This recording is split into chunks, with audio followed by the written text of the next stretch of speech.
Hey, hello, hi, this is Zoe from Seneca, and right here, right now, we are going to be starting the series for physical setting and chemistry for the New York Regents exam. Okay, let's get started with fundamental particles. So, our understanding of atoms has changed over time.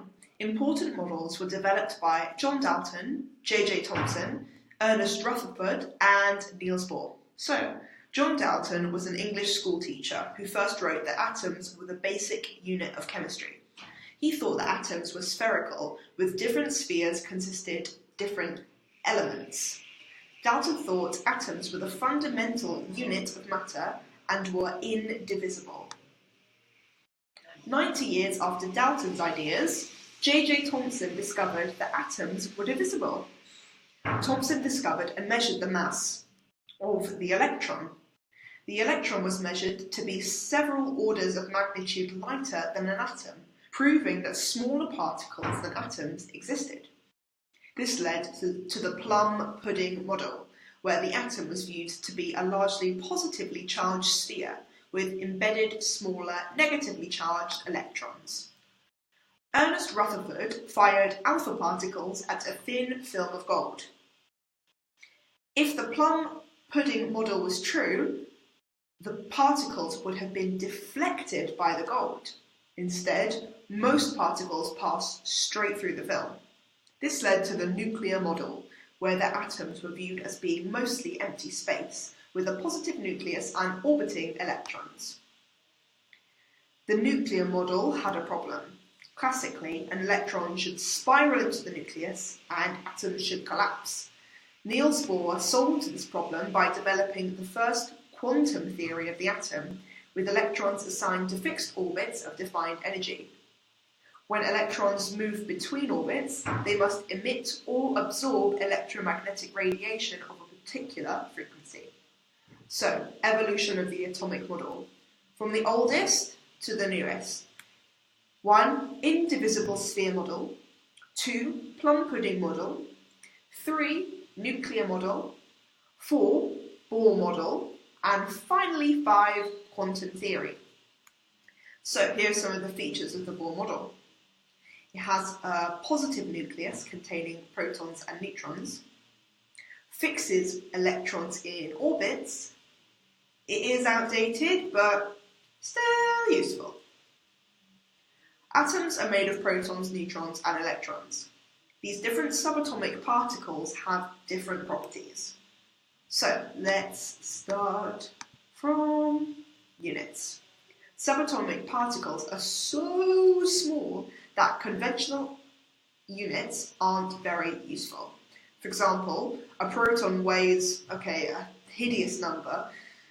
I'm not even going to bother pronouncing that one. That is, oof. So we define certain units for use with atoms.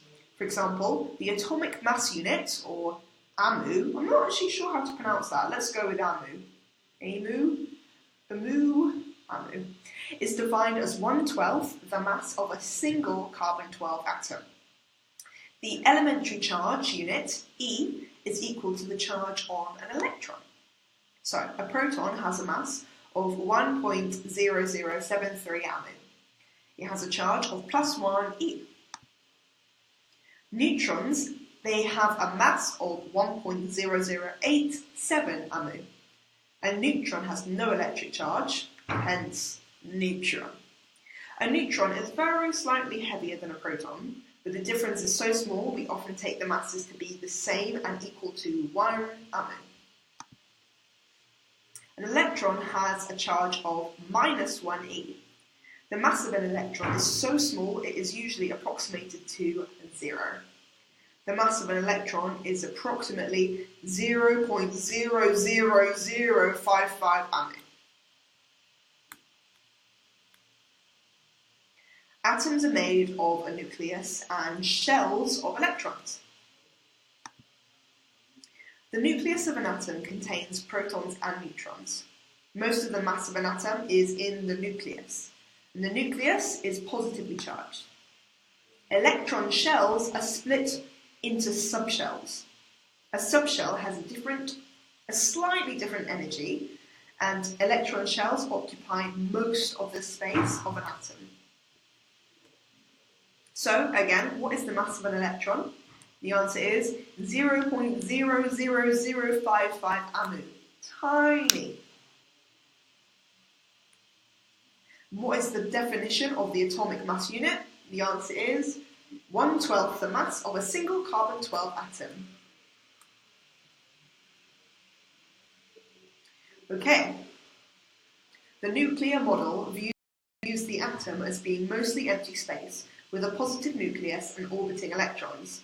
The flaw is that, classically, the electrons should spiral out of the nucleus. And last, just to reiterate, the nucleus is at the centre of the atom. It contains protons and neutrons, and orbiting around the nucleus are the electrons. That's it for today. Thank you very much for joining, and we'll see you on the next episode. Goodbye.